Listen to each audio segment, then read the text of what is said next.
it into something good. So, today we're going to help you guys get some rest. Or if you're just starting your day, because I know a lot of you are overseas, hopefully get your day started in a nice little calm manner. Just give a little bit of a positive attitude for you to start your day. So, yeah, it's going to be the ramblings of me talking you to sleep. Mostly that's what this is going to be. I might read a couple stories. I might,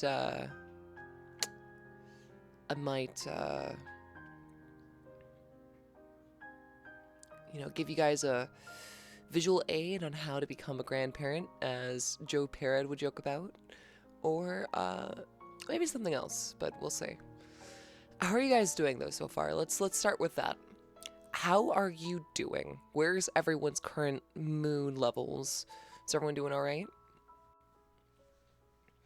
Also, welcome on in, Gon, Lumen, Armor, Majito, and Eve. So see you guys poked your head in chat. How was your sleep? I slept most of the day. I got up at like a half decent time, and I was just like, nah, today's not my day. Which, isn't exactly a good way to start your day. If you're waking up, right? The last thing you want to be assuming that it is, oh, that's just it. That's not a good thing. It's not a good thing. But, again, part of the reason why we're here. I actually put on some of my favorite piano music from an artist, I believe, that originates from Japan. And so I do hope you enjoy this nice little best of mix. Some of these songs you might have heard before, because some of them are fairly popular within like calm music circles and whatnot. So, that's always a good thing. Well-deserved sleep, I'm sure. I don't know. On one hand, I would say possibly. On the other hand, I would say I definitely did not need to sleep as much as I did today. But I also recognize that I'm going to be going back to bed as soon as the stream ends myself. As much as I would hate to break the illusion, unfortunately, I do have work tomorrow. And I'm sure many of you do as well. But that's kind of the beauty of doing this and having so many people together in this community, is that, well, if I know I'm going to have a problem going into it, it's not unlikely to assume that someone else might as well. So, this is my way of kind of trying to help everyone out. At least, get a good start to the week, because, Mondays can be dreadful, but they don't have to be. I've always kind of said that, and some of you might have seen this as my current status on Discord, but emotions are really like waves of an ocean. Sure, you're going to be caught in the midst of it, but whether you sink or swim is ultimately dependent to you. Of course, things like depression or other mental illnesses can coincide and affect that, but other people are there in the waves with you. Some of them are doing better. They might have a full-on yacht, while others are barely hanging on to a door from a crashed ship.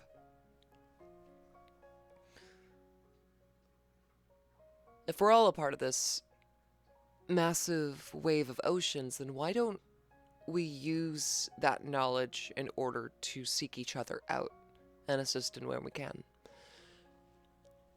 I feel like that's kind of the beauty of mankind, right? And a grand part of that is just what we are. Like, we're innately a very social species, right? And I think we tend to forget that we're very social. That we're prone, even if we don't inherently want to in the moment, to speak to others.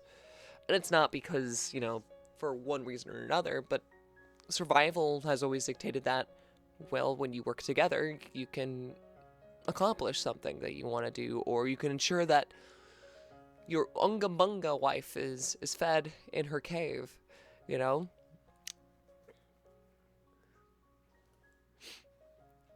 Do you think cavemen understood that? Do you think they even thought past that point? Well, it's hard to say, to be honest. But one thing's for certain, we definitely wouldn't be here today if they didn't understand that. Or it could all just be a happenstance. I don't know.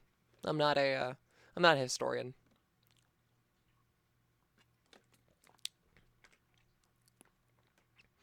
Have you ever sat to think about how various foods you've grown up with changed over the years? Some things are always going to be consistently classic, right?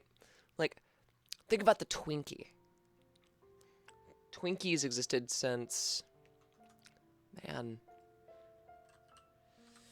it's been a long time since the Twinkie has been invented. If I remember correctly, it was during World War II, about the 1930s. Why don't we just go through the history of a Twinkie together? That seems like a little fun rabbit hole, right? Maybe some knowledge for you guys to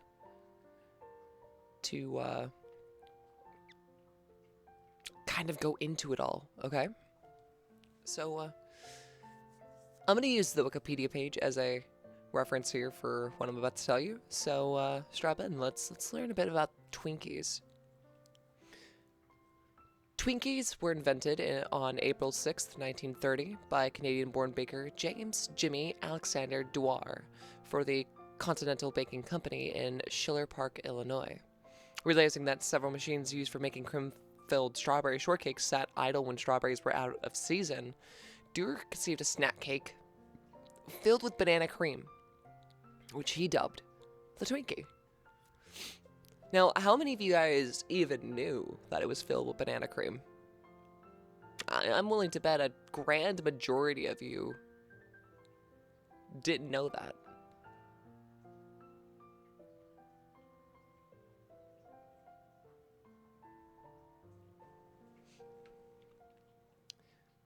It's quite funny, actually.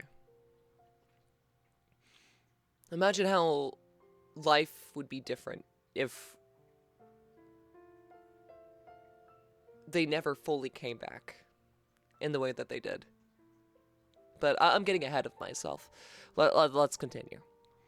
During World War II, bananas were rationed, and the company was forced to switch to vanilla cream. This change proved popular, and the banana cream Twinkies were not widely reintroduced. The original flavor was occasionally found in limited time only promotions. The company used vanilla cream for most Twinkies. In 1988, fruit and cream Twinkies were introduced with a strawberry filling swirled into the cream. The product was very quickly dropped. Vanilla's dominance over banana flavoring was challenged in 2005 following a month-long promotion from the movie King Kong. Hostess saw its Twinkie sales rise 20% during the promotion. In 2007, the company destroyed the banana cream Twinkie to its snack lineup, although they're now made of 2% banana puree. So, just think about that. Just think about that. It took almost 80 years for something to return just to be loved again. Over a simple mistake that nobody understood the gravity of. But I guess that's the beauty of it all, right? I mean, say that you make a mistake. I mean, that's part of being human, right? Well, wouldn't that mean that given enough time, that same love that you had prior to everything would come back and find you? I think so too. Is this learning time with Crix? Kind of, yeah. This is a kind of a night in which I'm assisting you guys to getting some nice, good rest. Just trying to help everyone either start their morning up in a good way or just, ease into their evening with a nice, calm, general tone, I guess.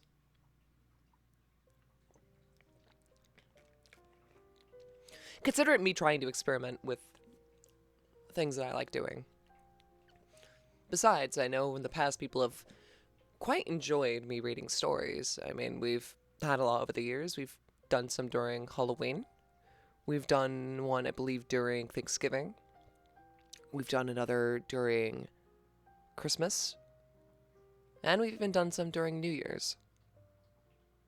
But we don't really do a whole lot of story reading outside of that, you know? And honestly, I think that's quite a shame.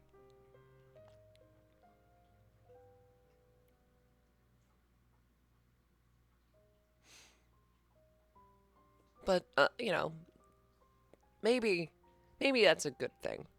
Sometimes you ruin something when you do it too many times, you know? I mean, really, think about it. When's the last time you had a stomachache from eating too much candy? Or when's the last time that you were so thirsty that you drank so much water that your stomach felt bloated?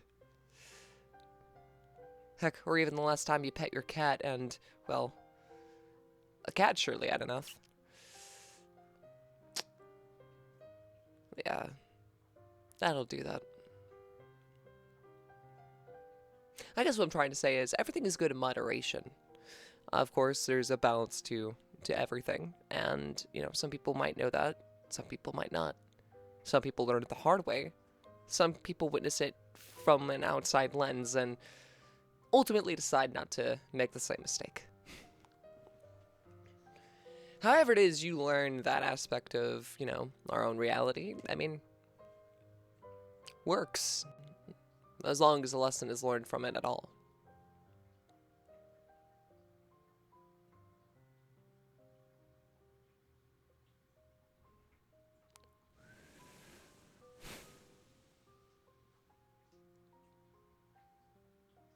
Do you hear that?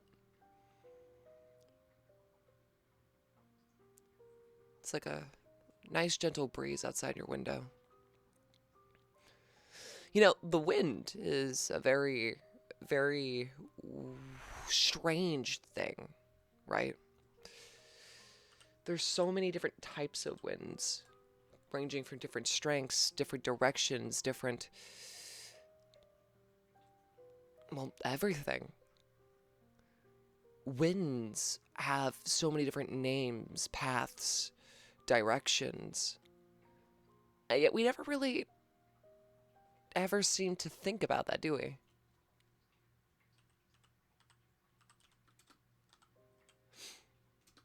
I mean, imagine how small our world would really be if we never learned how to use the wind to guide our sails. Or, heck, kites. If we never learned that we could use the wind to easily navigate a thinly laid out object to soar through the sky. Kind of like a bird.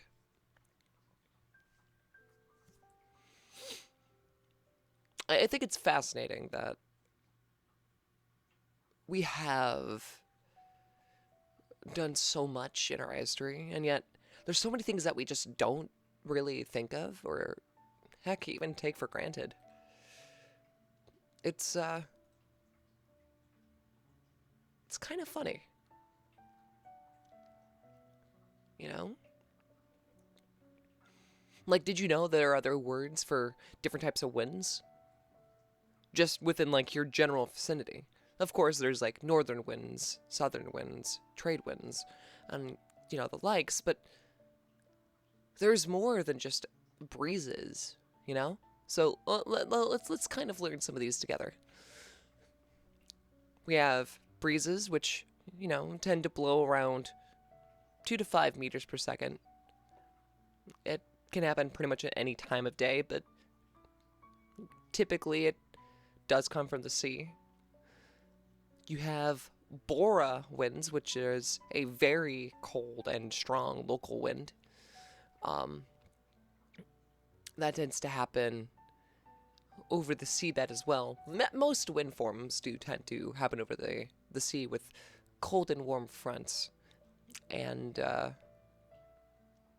sometimes it's interesting to see how far they travel, even if you're super inland. It's interesting. I'm getting off topic. Basically, depending on the difference between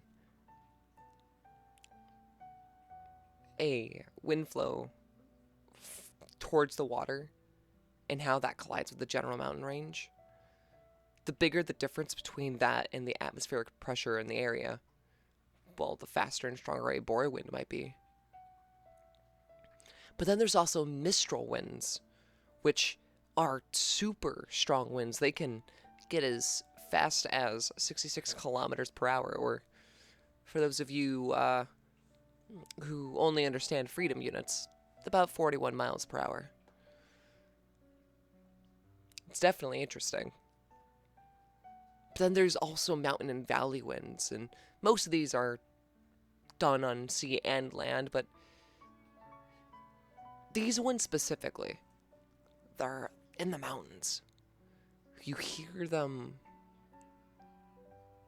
everywhere around you. It doesn't matter if you live in the middle of Sweden or if you're in the middle of Tennessee. Maybe you're up north, hanging in Vancouver, or down south in Bolivia. I don't think it makes much of a difference, but you more than likely are going to be experiencing these.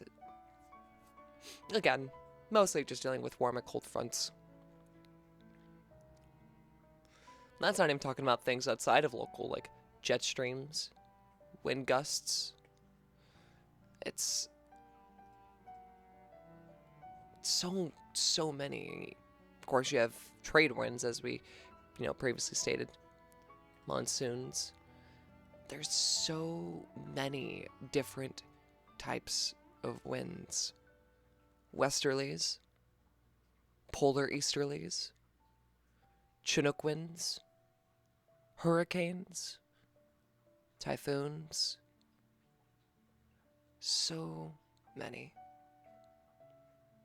You'd think of something as simple as the wind wouldn't need so many different classifications, but that's kind of the beauty of it all, right?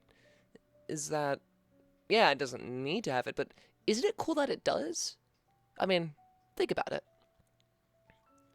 Imagine how much we wouldn't know if we randomly just weren't curious about how to think about things. Almost like how we don't really know what's out there in the ocean. Given that's not out of lack of curiosity. There are definitely people more than curious about it, but we just don't know most of what's out there. I think it's about 80% of our oceans we don't know anything about.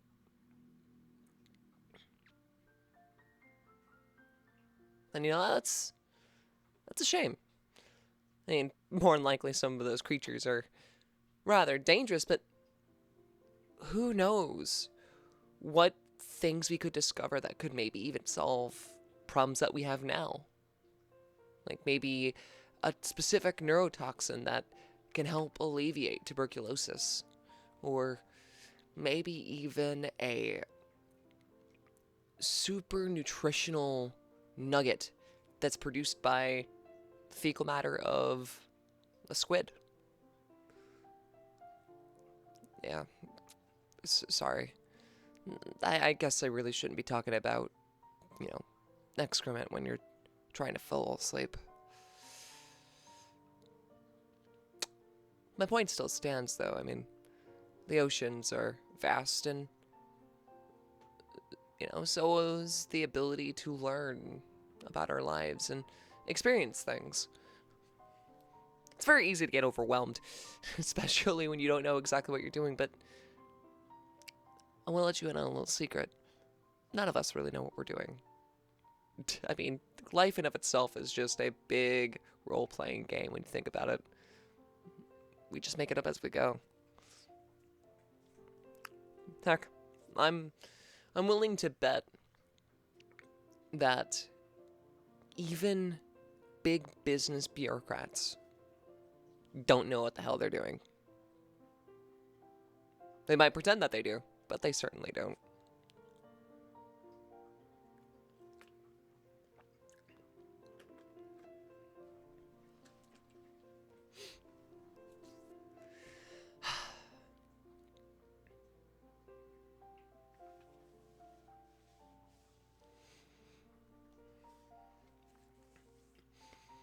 You know, it's kind of interesting entering in the last bit of fall here. You know, I only recently started seeing many of the leaves change on trees. Feels like it's happened a lot later this year. You ever wonder, though, why leaves have to fall off? I mean, I certainly have. Let's say,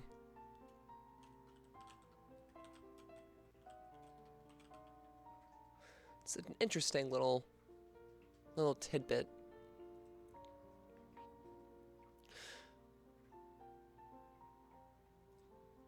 You know, according to the Britannica webpage, which is a really, really lovely website, according to, well, why autumn even happens, primarily tends to be a protection method for trees. Believe it or not.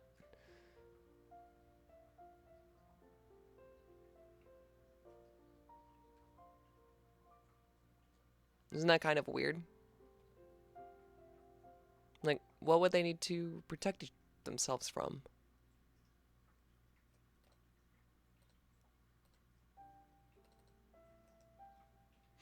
Well, apparently it's like I said, a form of self-protection. If they drop their leaves, their bark tends to grow, and that's how the rings form on trees. Essentially, they grow thicker walls, and, well, that's the circle that you see within the tree's trunk when you cut it down to determine its age. That's every time it's grown a bit thicker for it to withstand the cold. It's quite interesting. Imagine what life would be like if you were a leaf. You slowly grow, tied to this weird base that you can't quite seem to remove yourself from, but yet you feel great. Constantly feeling the nice breeze between your crevices. Every inch of you just swaying back and forth as the months go by. And soon enough, spring hits and you're fully grown, experiencing the intense sunlight from the summer to come. Days turn into nights, nights turn into days, those days turn into weeks, then months, and then suddenly a nice chill breeze starts to hit. Must be fall, you think. That's when you notice that you don't feel the greatest. Your once brilliant luster of green starting to change in this dull yet vibrant orange. Until one day, you just fall off, flowing within the wind, watching as you travel along the streets that you once just simply looked at. Where will I go?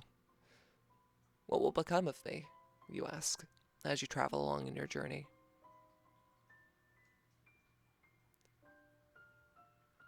At some point, you hit the soil for the very last time. You lie there staring at the sky.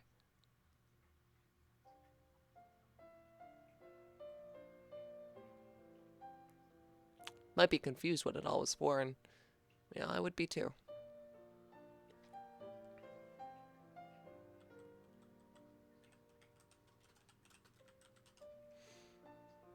But, you know, there's nothing wrong with that. I do think it's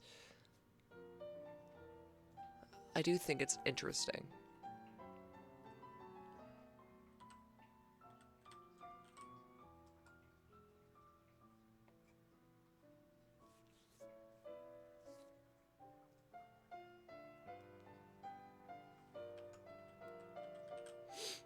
Everything comes in a cycle, you know.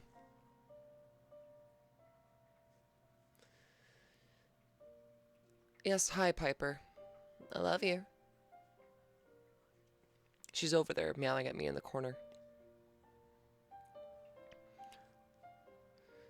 Did you know that Piper is the 46th most popular cat name?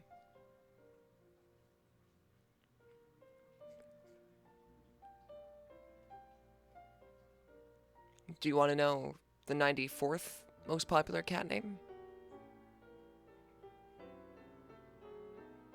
Angel.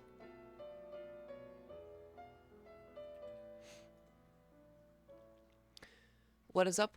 Welcome to the ease stream, the ease into the night stream, which I probably should be giving you guys some kind of visual to work with, but maybe if I plan one of these in the future, I'll actually give you guys visuals to look at.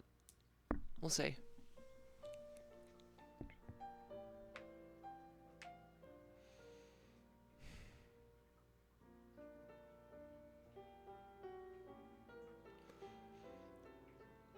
You know, I think it's weird how light pollution affects our ability to see the cosmos.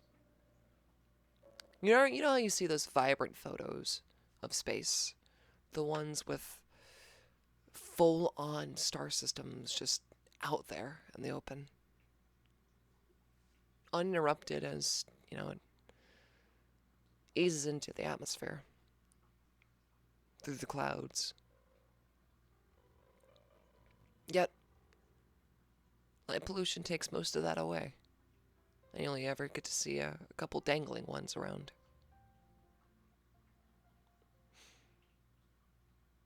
It's honestly pretty sad.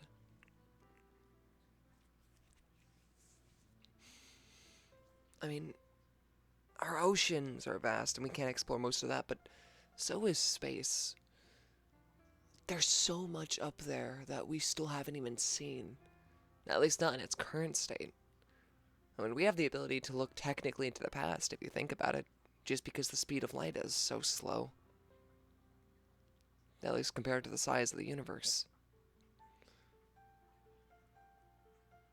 Of course, there are some things we're still witnessing, but there is still an outer edge of the Great Bang that we're still encountering as that vastly travels outwards, which means the universe, and therefore everything that we know, does have an end. But it's weird to think about that, right?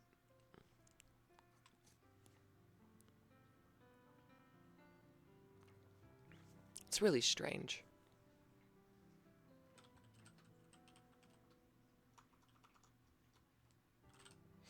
ASMR Crix? I mean, in a way, yeah.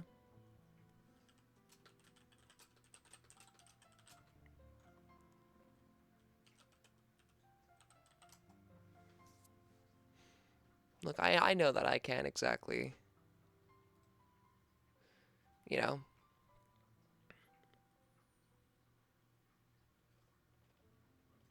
I can't exactly sleep tonight. Some of you might also be struggling to sleep, and, well,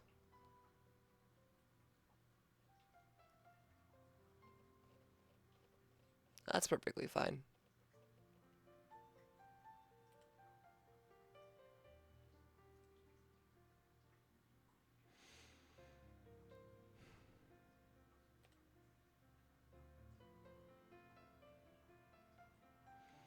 You know, I'd like to use this time to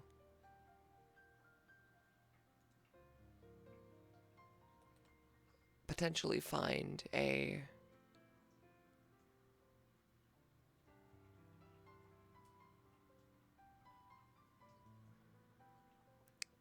script.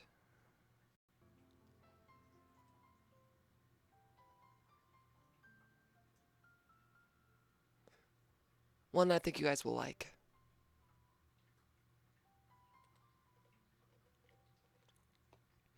I've mentioned Joe Pera a couple of times in the past, you know?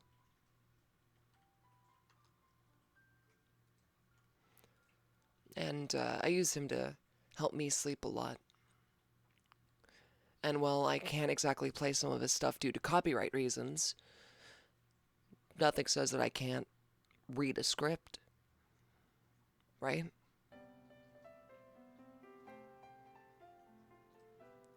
So, figured, why the heck not? Why don't I become Joe Pera for a day?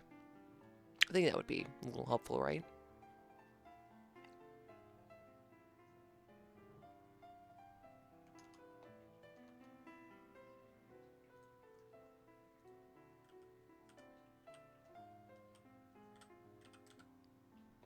And yeah, that's probably a good idea.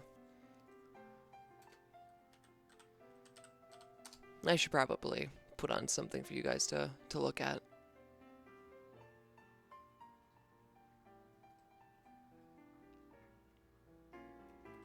Even if it's not much, you know?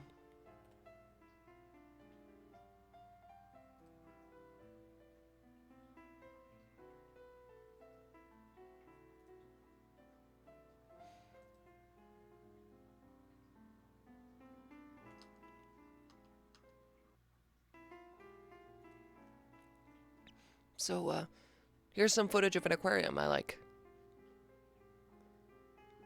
I think you'll like it too.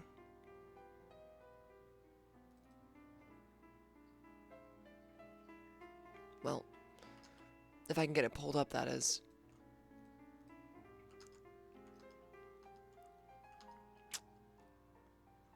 Unfortunately, I'm still bound by the limitations of my computer with live streams. Maybe at some point, maybe I'll also do something where it's a slight homage. Now, I've always had this idea about working on homages for different creators that I've liked over the years. Like, maybe making one for that mimics the style of Junji Ito, or maybe working on a video like sub-series that mimics Joe Pera's TV show, something calm. I can never stick to one project. I've always been very bad at it. But that's kind of the beauty of it all, right? Like, you don't have to be good at everything for you to understand why people value it, or heck, even enjoy it. It's an interesting way to look at it. Also, welcome on in, Sprite. Anyways, let me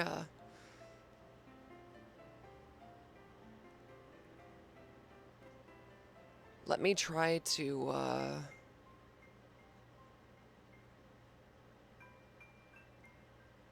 read this off. So, here's from Joe Pera Talks You to Sleep.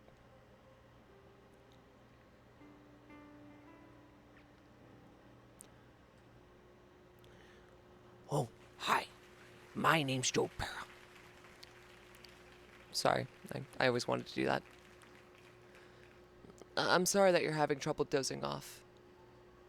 It's in my humble opinion that sleeping is one of the greatest feelings ever. That's why I made you this show.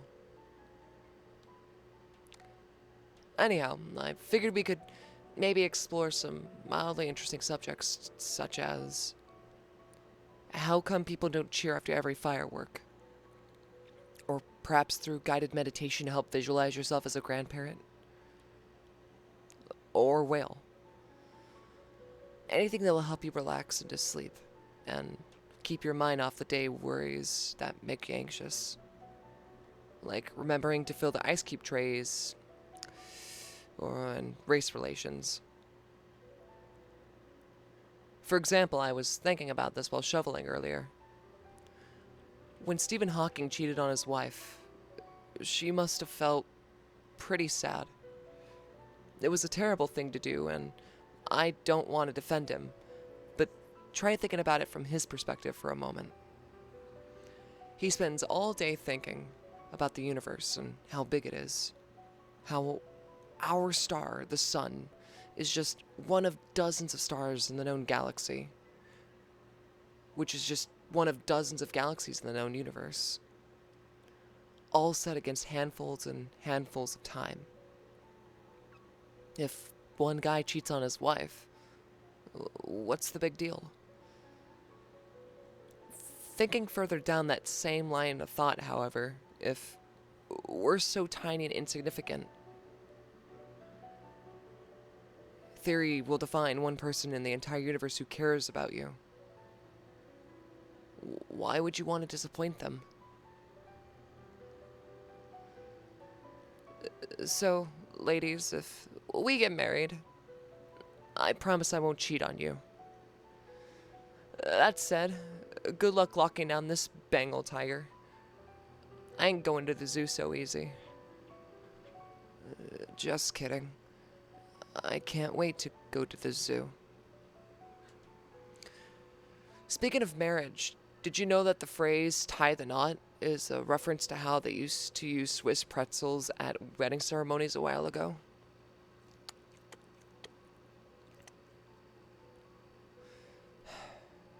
Here's an image of a pretzel being made that I'd like you to see.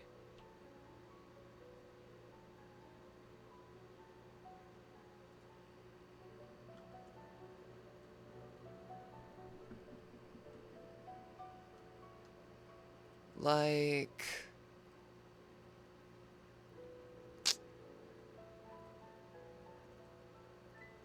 this one. There are a lot of pretzel factories in central Pennsylvania. Chips too.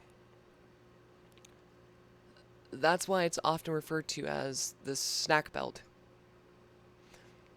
Amongst a few counties, there are Utz's Pretzels and Chips, Hers Pretzels and Chips, and of course, Snyder's of Hanover.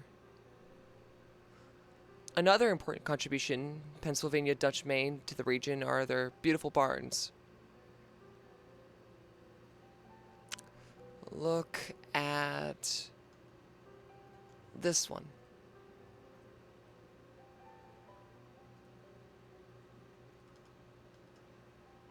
And, well, this one.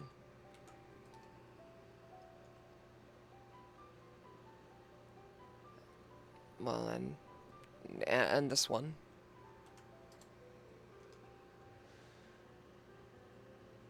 And this one.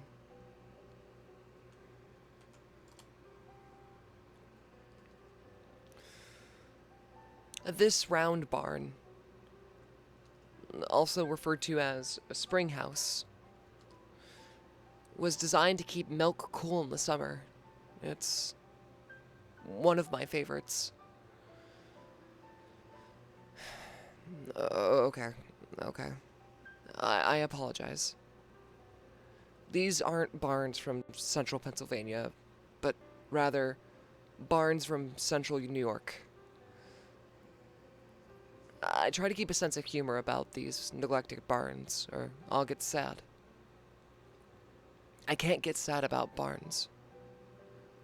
I owe it to myself and to my choir students to not be upset about barns.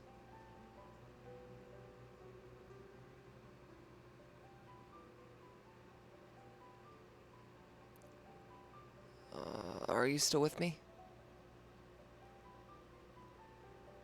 Are you still with me, Gus? Gus is the 32nd most popular dog name. Do you know the 90th most popular dog name? Oreo. I've actually got another idea. Something that helps me fall asleep is listening to voicemails I receive from friends and family. I've got a few here I'd like to show you. Hello, Joe. Happy Halloween. It's 20 minutes after 9 on Halloween evening. When you get a chance, give us a call. Hi, honey, it's Mom. Just saying hello. Talk to you later. Bye. Happy birthday, sweetheart. I'm finally getting around to it today. Many, many more, honey.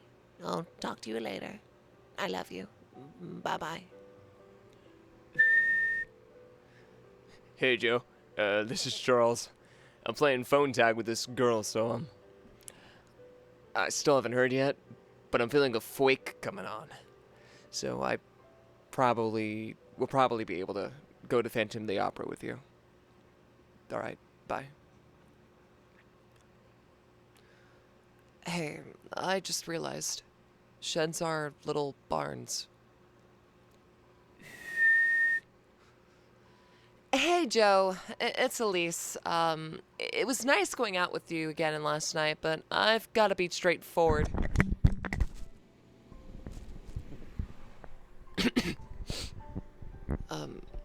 Sorry. I've been meaning to delete that one. When we would go out, I would have to wear my running sneakers so I could run home after she gave me a good night kiss. If I didn't tire myself out, I would lie in bed for the rest of the night with my eyes closed. Anyhow, after I received that message, I did the same thing I usually do when stuff like that happens. I went to the batting cages. It's tough to worry about women when you have to focus on fastballs. And also it feels good to hit stuff with a bat. Nice.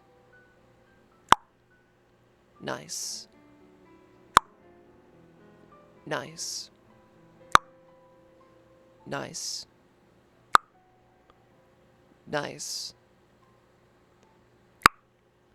Home run. Another home run. Could I share my secret about the batting cages with you? You let the first pitch hit you so that your adrenaline kicks in, and then you hit the rest of them to the moon.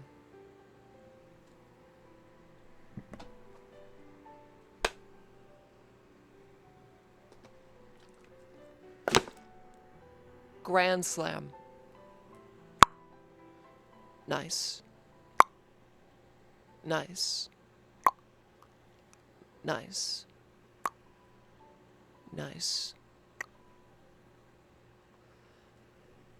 And once you're done, I promise you will feel better. Understanding that sometimes things just don't work out. Like how it didn't work out for the 1993 Buffalo Bills, who lost 4 Super Bowls in a row. Or how it didn't work out for the Buffalo Buffaloes. Or the passenger pigeon either. Or the Tacopa pupfish. Pyrenean ibex. Or Kodak. It didn't work out for this omelet that went cold during an argument. Or this underwhelming submission to a pumpkin carving contest. It did work out for my neighbor's son, Alan. He got an A. But it didn't work out for the central New York barns, surrounded by condos when they used to be surrounded by corns. Or Robert Adams, who realized 18 years too late that he should have spent more time with his sons instead of going to 3D movies with his friends. Or Allison Webb, dressed so nice, who hates basketball but spent a whole night watching it alone at a bar because her date never showed. Should I call my ex, she thinks? No. No more second chances. And as we all know, it didn't work out for Bernie Madoff. That's a good thing. If you break the rules, you go to the penalty box. I wonder what he's thinking about right now. I wonder if he knows we're thinking about him. Does he enjoy falling asleep? At least in his dreams, he can imagine he's not in jail. Anyhow, if you have a crummy day tomorrow coming up, just remind yourself that at least I'm not in jail like Bernie Madoff. Uh, maybe you are. I don't know. I'm sorry. Either way, I hope you're feeling a little more relaxed and ready to hit the hay. I'll join you as soon as the fire dies down and I double check that the gas stove is off. Good night.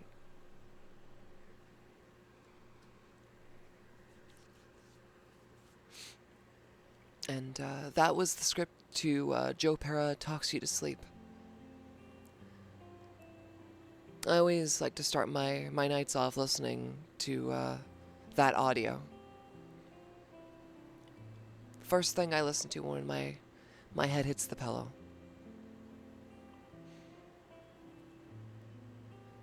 But I know you. I'm talking about you. You're still awake, aren't you? Well, maybe that's a good thing. Sometimes it's nice to not immediately fall asleep. I mean, have you thought about it? What is sleep, really? Do you have any decent dreams recently? I bet that you did. I always like to keep a dream journal whenever I have a dream that I can remember for more than one moment. As of right now, I'd like to read you an excerpt from my dream journal.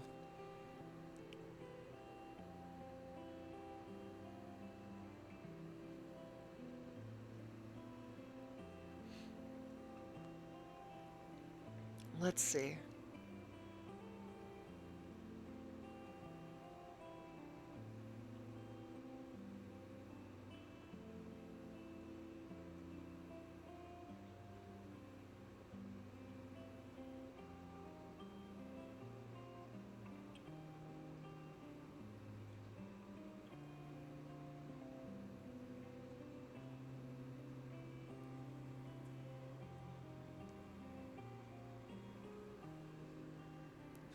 Here we go. Here's an entry from July 1st, 2022.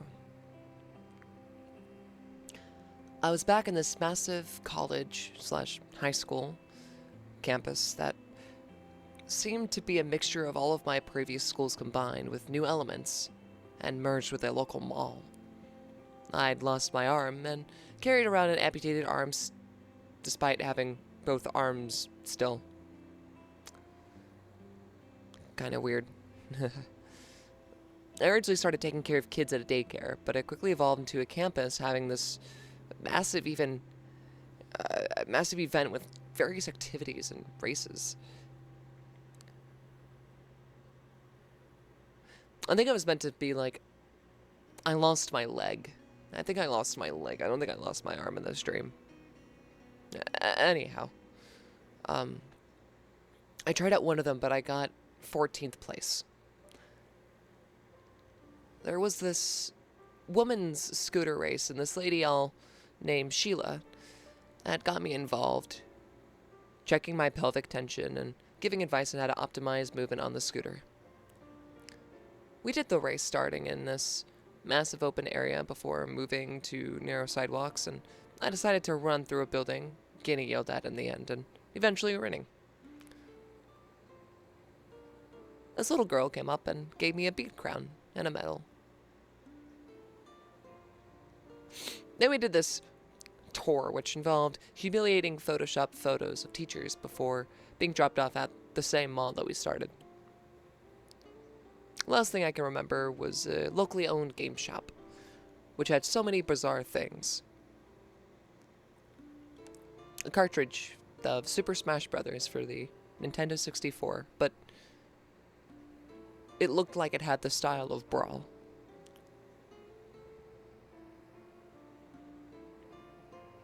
Yeah, it's kind of interesting.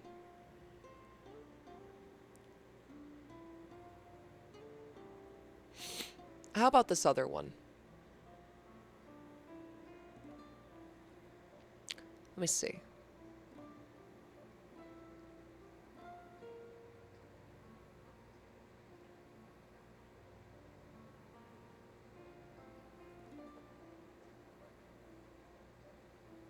Here's one from December 13th of 2019. I can't remember much. However, I do remember that the world went dark, the sun no longer being there. Since things had started to become reliant on solar power, houses and buildings only had so long before they ran out. My mom and I were at a different house on our own on a slanted hill when things started going dark and we headed home. While driving, we saw people's houses with Christmas lights out front go dark. They had run dry of their stored power. Saying this, we rushed home to see what we could do. That was kind of a simple one. What do you think would happen if we no longer had sunlight? Scientists have thought about this before, and, well, it's an interesting tale. I predict another ice age would occur, more than likely. Speaking of weird events that we've thought of already, did you know that the US government has a contingency plan if a zombie apocalypse were ever to occur? Yeah, it was kind of strange for me to find out too. Why don't we read another dream from the Dream Journal?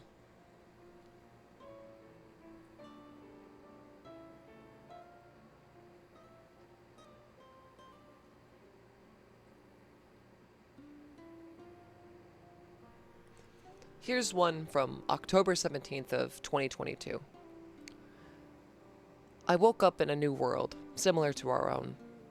I lived in an apartment complex that had equally tall buildings on either side for aesthetics, around 36 stories.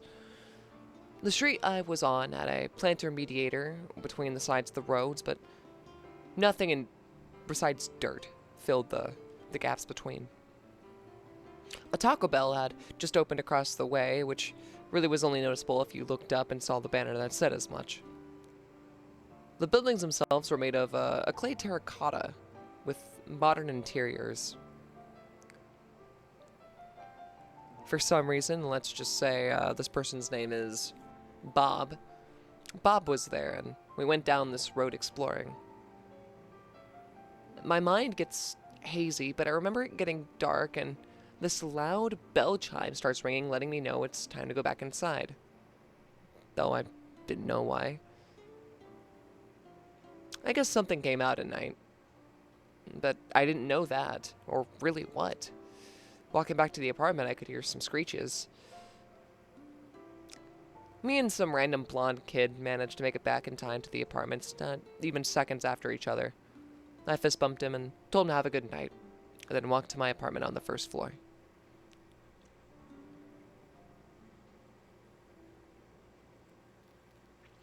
Definitely a weird one.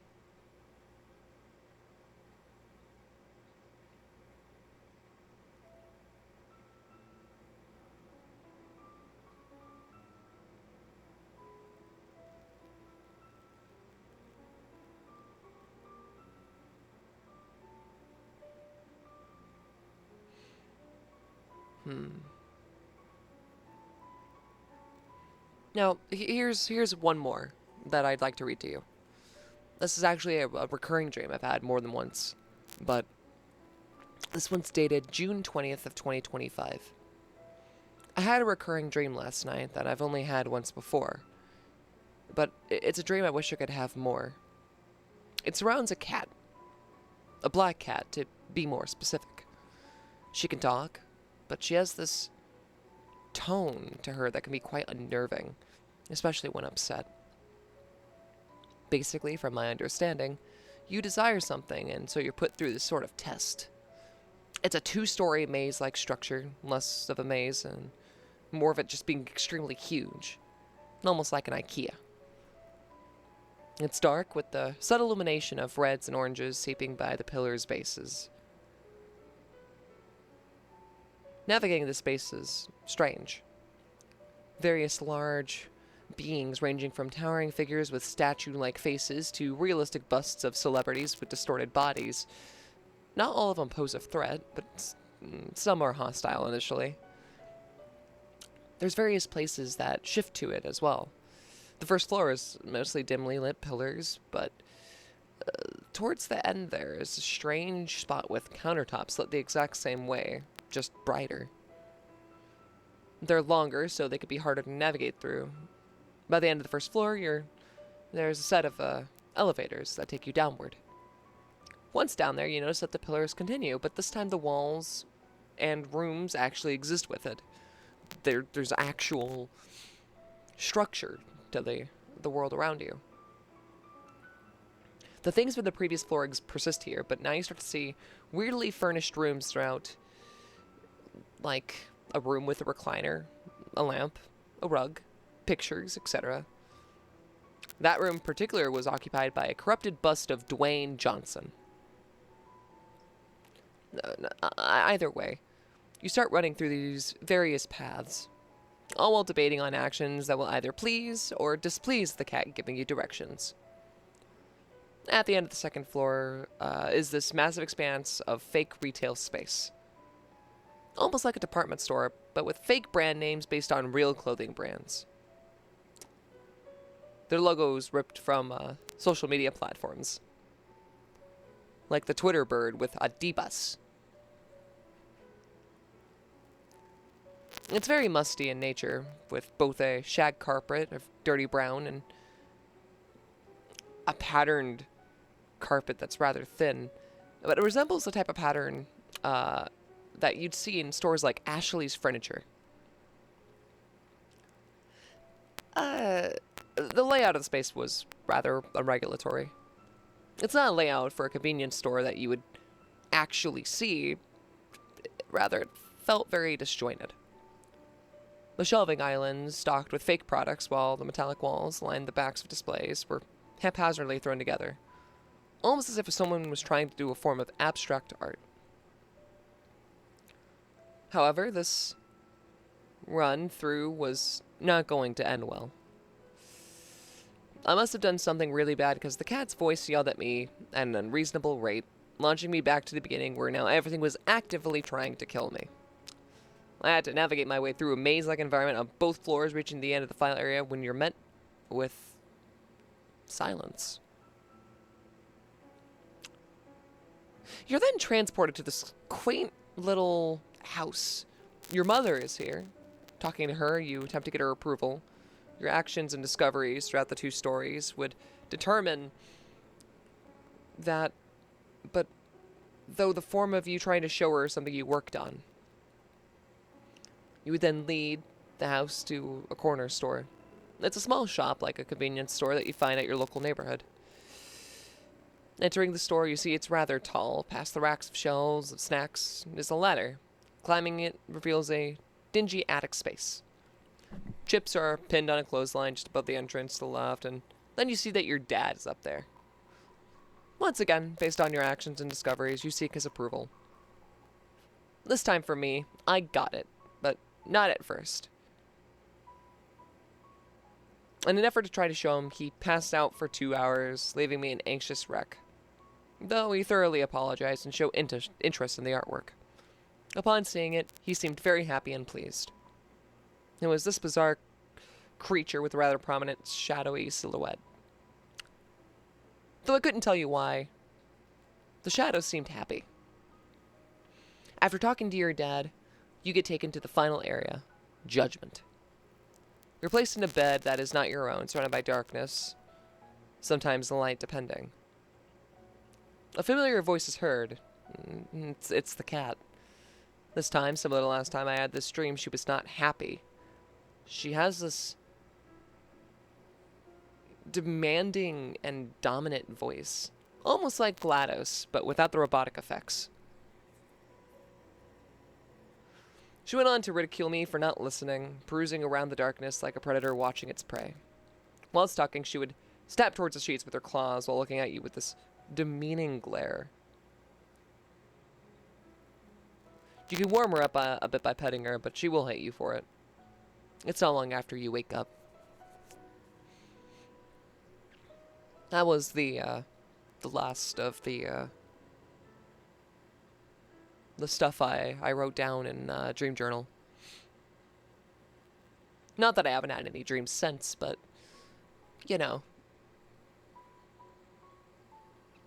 Not all the time are you able to,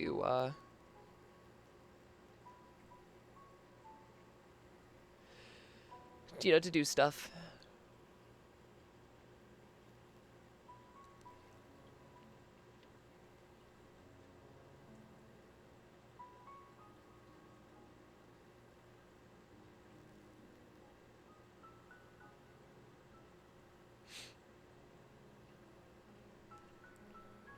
So you're still awake, huh? That's okay. Unfortunately, my timer is going to be running here in a bit because I do have to take an edible to help me sleep for the night. But it takes a bit for me to have it set in, and so, I mean, why don't we keep going a little bit?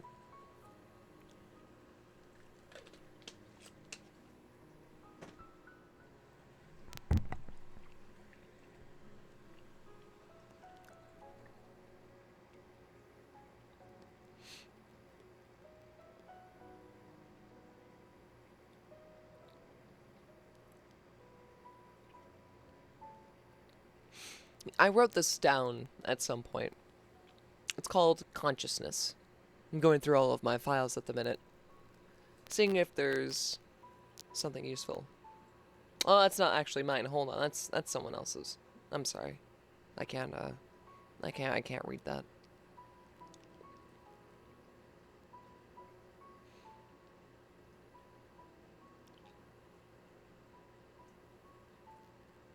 It's important to let people's works be their own sometimes. Not all the time do you have to... Not all the time do you have to have things.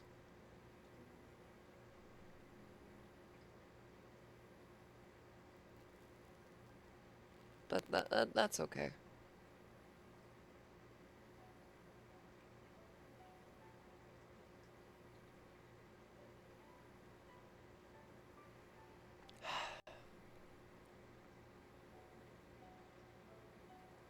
Do you guys like to dream? I personally think dreams are a great way to escape from reality. I mean, a lot of us will focus on,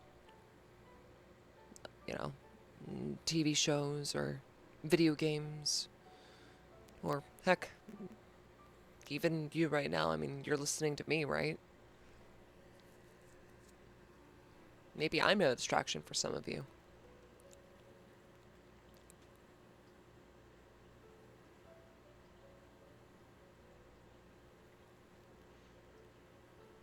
It's interesting how wildly different our dreams can be from one another. All as our brains try to process happenings of our daily lives.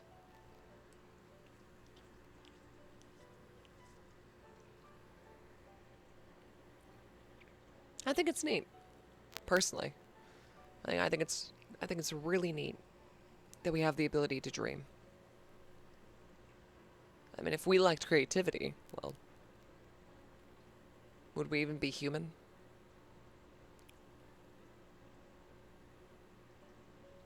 Sorry, I shouldn't be putting something so heavy on you while you're trying to sleep.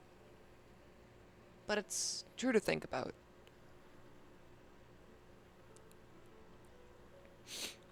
You know, I think as you're trying to sleep, I think a great thing that we could do is attempt a small food review. That would be nice, right? I'm not going to turn on the camera. Instead, I'm going to let you guys enjoy the fish that you've been looking at this entire time. Or, for those of you who are looking at the fish, listening to the piano that plays in the background.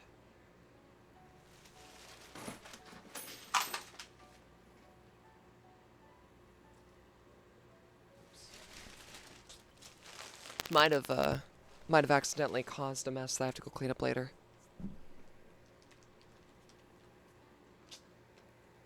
Note to self. Pay attention to where your cardboard cutout is standing. Probably a good idea. I still have the bag that we're using as the treat of terror, so why don't we find something together? I'm gonna fish around a little bit. I'm gonna feel around to see if I can find something nice.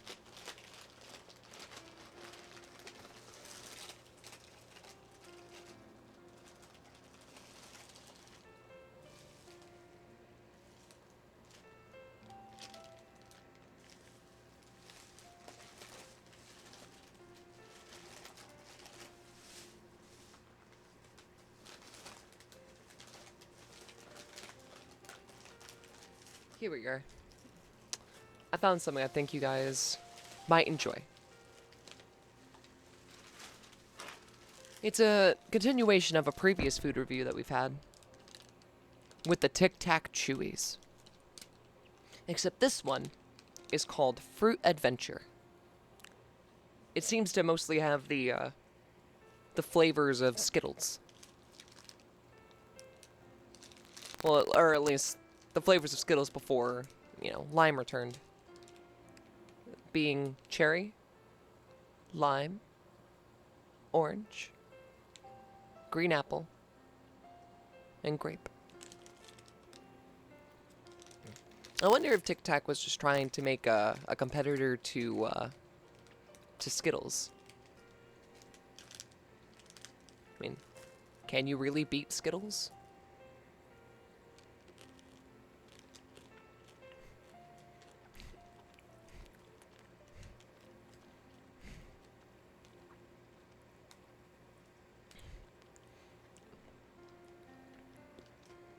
The green apple one's kind of interesting.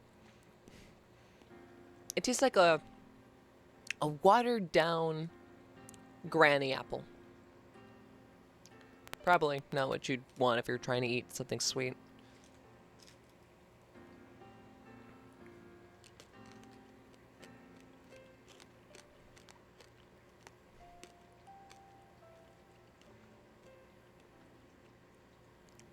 Next one up is cherry.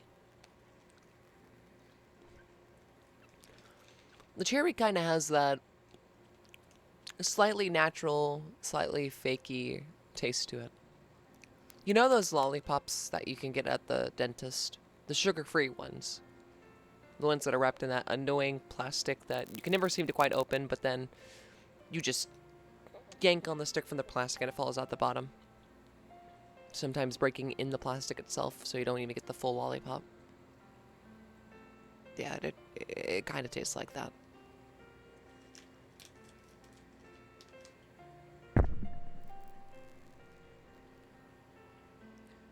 Though we already did the green apple, considering that the cherry was more flavorful, I'm gonna reattempt this just to make sure that wasn't a fluke.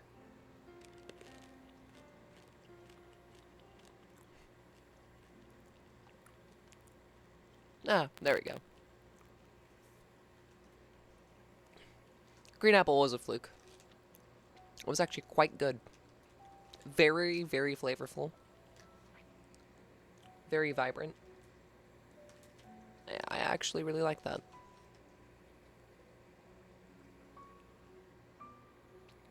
Next is lemon.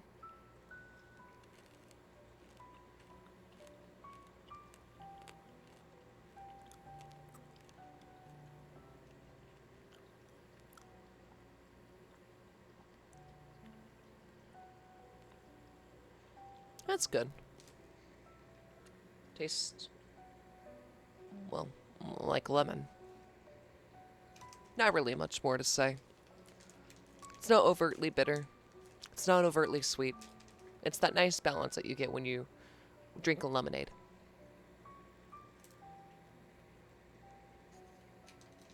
Have you had lemonade anytime recently? If not, it's extremely refreshing. Consider making some lemonade sometime soon.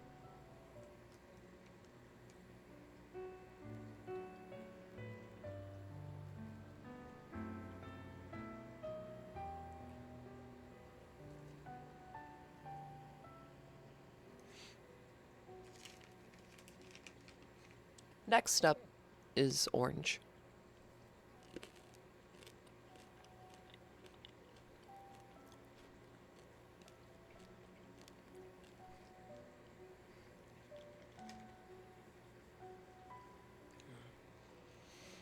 It's actually quite a pleasant orange, but I can't put my finger on why I know that flavor. I mean, aside from the fact that it's, orange. I mean, it has this peculiar taste to it that reminds me of a candy from my childhood, though I couldn't tell you what it is. Maybe it's Dots? I mean, that would make sense. We have mentioned in the past that Dots were heavily like the other flavors from the Sour Adventure.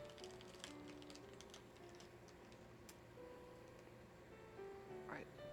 Now for the last one. Grape.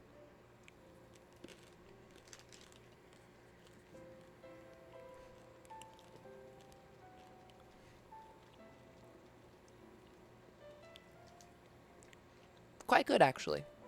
It just tastes like a purple grape. A little bit condensed. A little chewy. Not bad. Honestly, these have a different experience to Skittles and Spree. Unlike the other ones, which just really were dots in a Tic Tac form. So, I mean, the original Fruit Adventure is good. I give it a 5 out of 10. It'll hit the spot if you have nothing else. But ultimately, I'd rather just have Skittles. You had a strawberry lemonade just yesterday? That's good. You know, it's funny. The saying life gives you lemons isn't actually really true. Lemons were actually fully man-made, so life never actually gave us lemons. I suppose that's kind of fitting, since we tend to blame the actions of mistakes or issues on things that aren't exactly relevant in order to try to make us feel like we're a bit more in control. But when you peel back the layers of it, you realize at some point you have to confront the issues that you've created. And that's okay.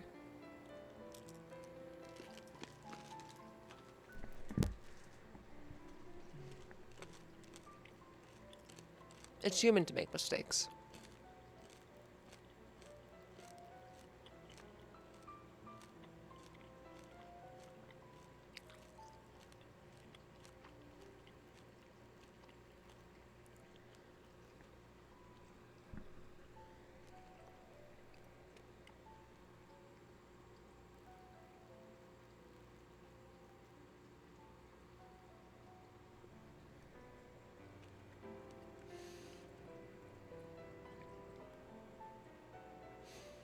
You know, it's kind of funny.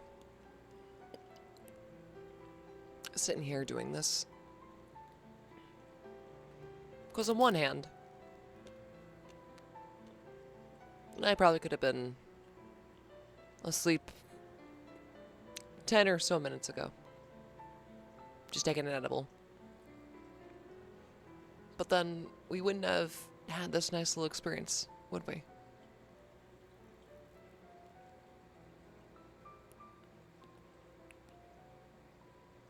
I think it's important for us to be able to enjoy times that we have together while we're here. It can be easy to forget that, well, you know. Yeah. Life is short. And, well, if that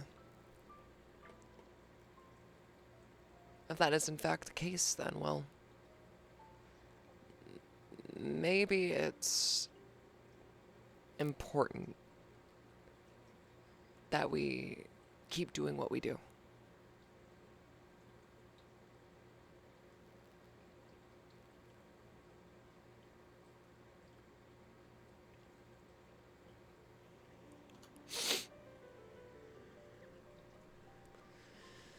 You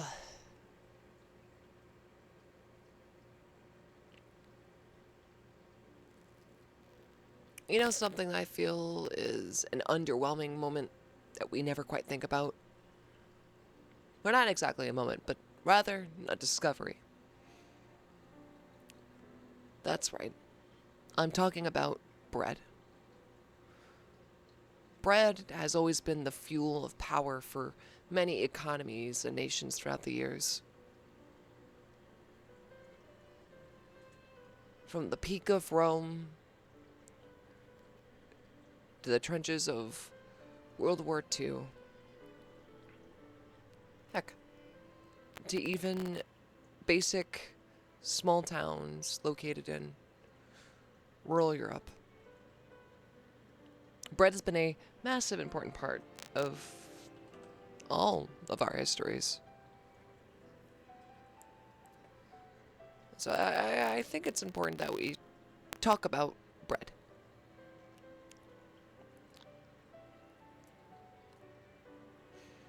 The original term for bread was kayafs, or, well, in our own modern interpretation, loaves. It's one of the oldest prepared foods that we've ever had. I mean, it's interesting that early forms of bread didn't even involve wheat. Instead, they involved cattails and ferns to make a basic form of flatbread, just due to how starchy they are. It wasn't until about 10,000 BC that grains became the mainstay for making bread. Yeast spores, including the service of cereal grains, are a bit ubiquitous, so it allows the dough to rise pretty naturally. Leavened bread was baked around 6000 BC in southern Mesopotamia, and they probably passed on their knowledge to the Egyptians about 3,000 years later. Egyptians were actually the ones to refine the process into the bread that we know today, when they added yeast. Though I will say that Sumerians, the ones from southern Mesopotamia, used ash to try to supplement the dough as it was getting baked. Probably not the tastiest to have. There were a lot of ways to leaven your bread early on. You could have airborne yeast by leaving your uncooked dough just exposed to the air, which wasn't a bad option, but of course, you have to constantly monitor it. Some places actually used beer, also referred to as barm, and that would make a lighter bread for people. It's also called as barm cake.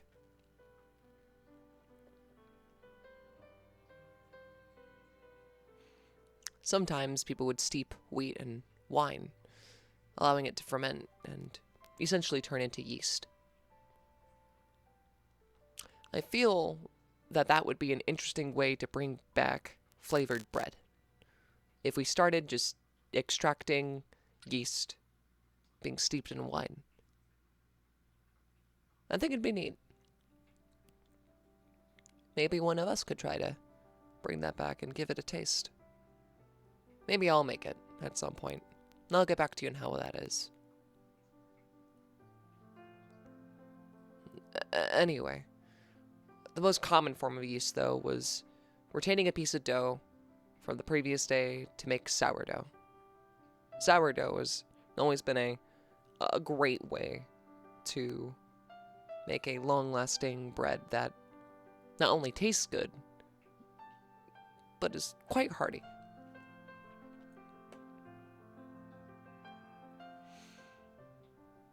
It's interesting because many of our most profound civilizations really to find the existence of civilization to be around bread. It's interesting. It's interesting.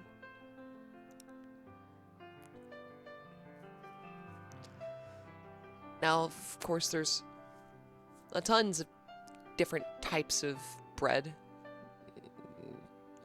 I mean, almost even too many to list, to be honest. But here are just a couple. There's anpan from Japan, which is a type of sweet bun, usually filled with red bean paste, white beans, sesame seeds, or chestnuts. I personally like these because they're often a very dessert-like dish without being heavy in sugar. If you haven't had an anpan, I recommend that you do. Then there's arepa, which is a type of cornbread from South America. And it's a dish made of ground corn dough or cooked cornmeal. Kind of similar to a tortilla from Mesoamerica. There are bagels, a ring-shaped, usually dense, chewy interior, often paired with cream cheese. Ironically enough, did you know that bagels were Jewish?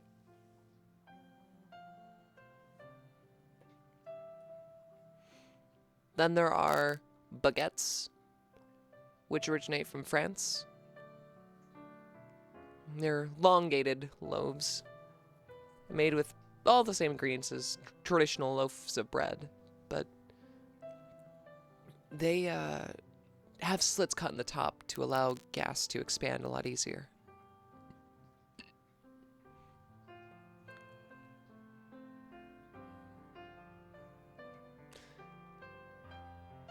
Then we have banh mi, which is a Vietnamese yeast bread, similar to the baguette, but it has a very thin crust and an airy, crummy type texture.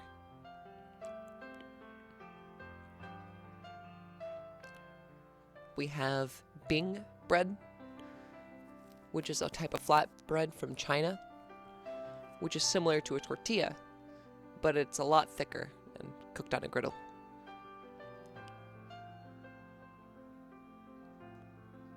We have biscuits, which is usually a quick bread, sometimes made with yeast. Typically light and fluffy, similar to a scone from the UK. Though why it's named a biscuit is not exactly the most researched fact.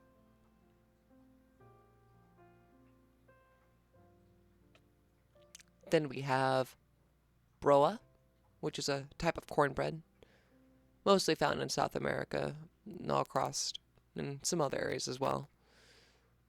It's a mix of cornmeal, wheat, or rye, leavened with yeast rather than baking powder.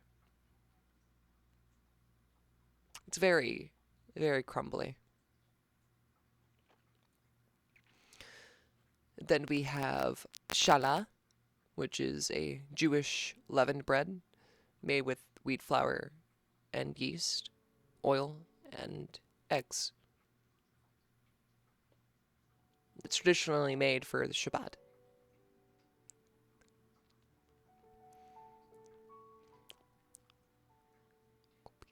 And then we have copia prese from Italy, which is a type of sourdough. It's twisted in almost a spiral type shape, kind of similar to how some pretzels are.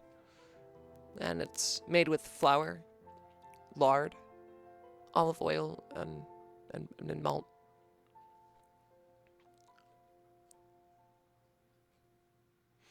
Then we get into some really interesting ones like eggets, which is a pancake-type bread from Hong Kong. It's a spherical or ball waffle made popular in Hong Kong and Macau, usually referred to as an egg puff or egg waffle. And it's made from eggs, sugar, flour, and light evaporated milk. Personally, when it comes to milk, while I love the taste of a nice, fresh glass of pasteurized milk from my fridge, light evaporated milk is fun to taste too.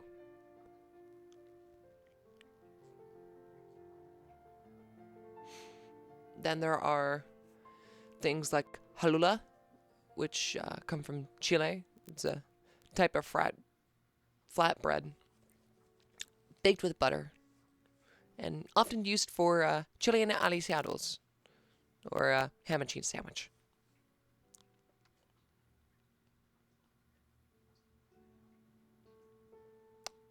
There are kamirs, which are an Indonesian yeast bread made from yeast, flour, eggs, and banana, or taipei.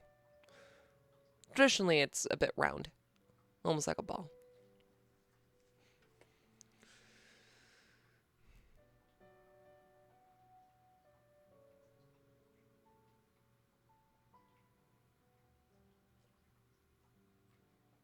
Then you have lavash, which is an Armenian flatbread. Soft, thin dough that's rolled out flat. And it's used to make wrap sandwiches.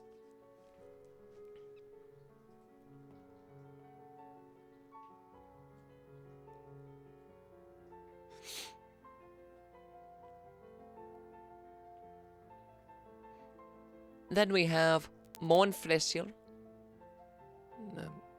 Sorry to any Austrians in the audience if I missaid that.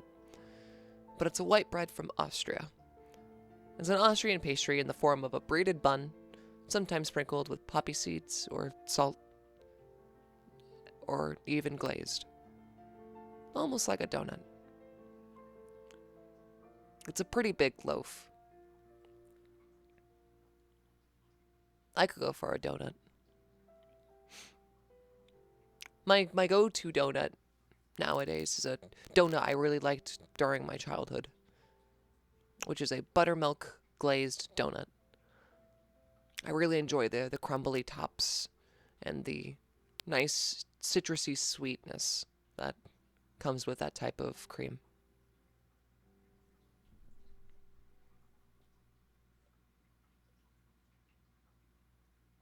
And then we have pan dulce from Mexico. It's a sweet bread that's often made during holidays, or even throughout the year.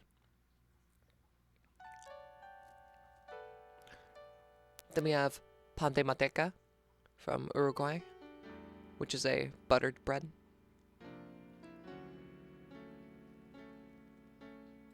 And we also have pajo de coelho, which is a Brazilian cassava flour bread. Similar to a chipa, which is a small baked cheese-flavored roll. And it's often served with cassava flour and cheese.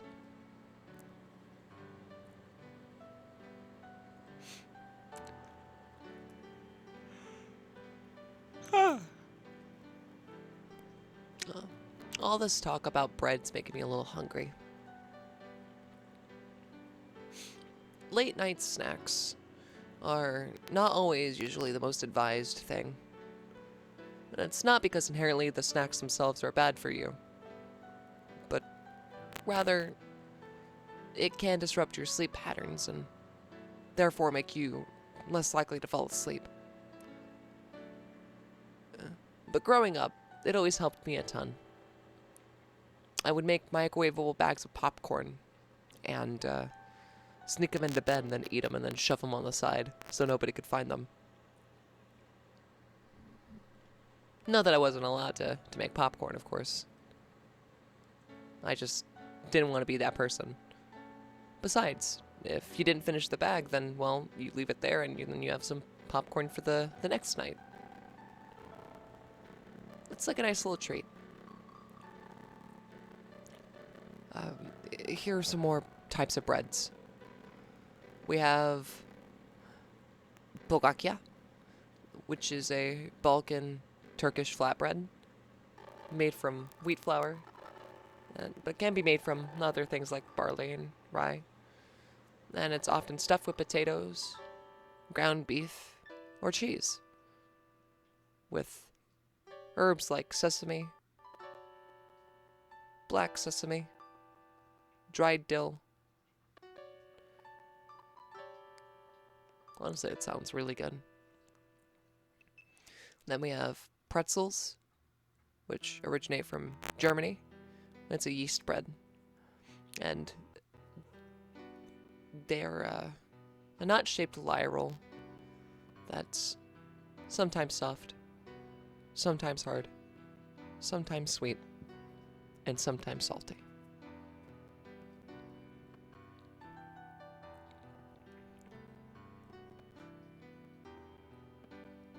Then we have rugbrød, or rye bread, from Denmark, which is a type of sourdough. Made from rye and wheat flour. It's a low-fat, no-oil bread that has salt, high fiber, and almost no sugar.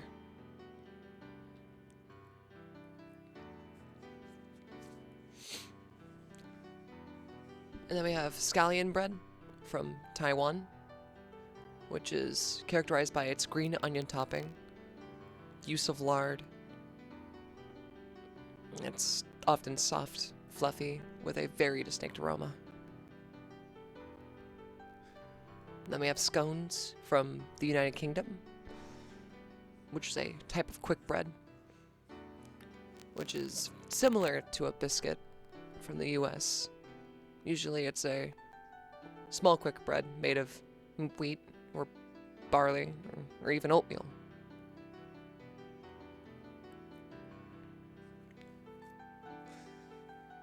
And then there's shokupan, which is a Japanese yeast bread. It's a soft milk bread that can be found in many Asian bakeries. Made with a tanjong. Shotis puri, which is a Georgian yeast bread, made from white flour and shaped like a canoe, baked in a tandoor.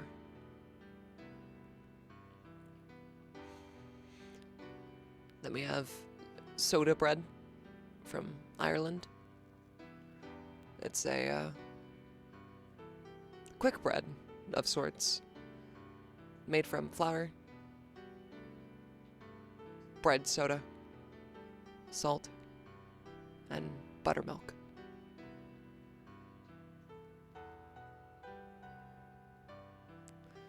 And then there's sprouted bread, which comes from the Isle of Man, which is a type of bread made from sprouted, germinated whole grains.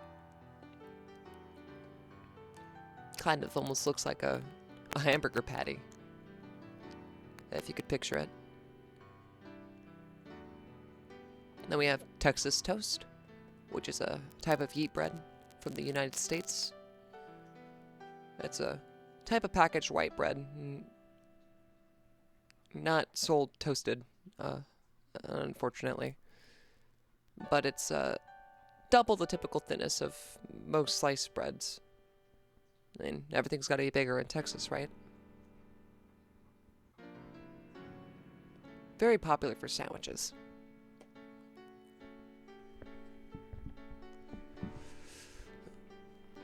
And then we have Cheongpyeong, which is a South Korean pancake.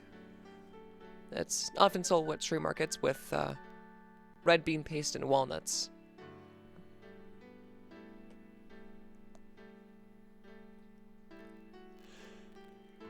And last one, and one that I think is pretty funny, is yufka, which is a type of flatbread that is pretty identical to a tortilla, made from wheat flour, water, and table salt. It's known for its really high shelf life with the less amount of water that it's made. Or uses. Sorry.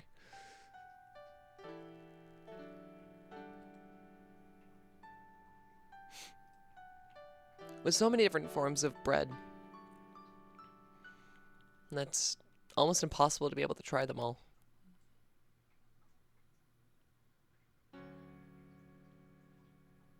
But, I mean, if you baked one type of bread per week from now until you're out of bread types, you'd probably be pretty old. Someone could run the numbers, so I don't really want to do that right now.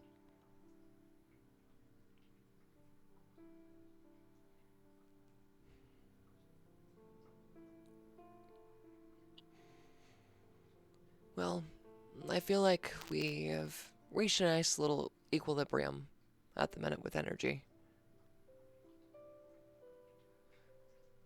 I really do hope that this helped you maybe ease into your day, or if you're just getting up, starting your morning. If you like this sort of thing, let me know in the Discord. Maybe at some point I'll make a homage to Joe Pera, and we'll record one and script it and make the music for it, and I'll put it out to help you sleep. But for now, I want to thank you for joining me. I hope you all have a lovely night. If you want to check out any of my links, you're more than welcome to do so. But I would like to leave you with a place that's going to have a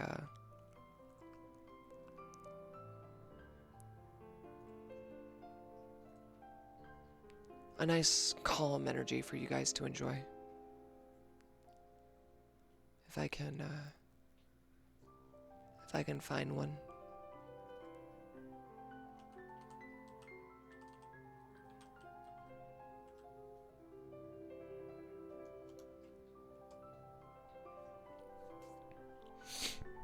I found this nice little place that is an aquarium channel with very, very calm vibes. So, please enjoy your afternoon or morning or whatever time it is for you, and be sure to rest well.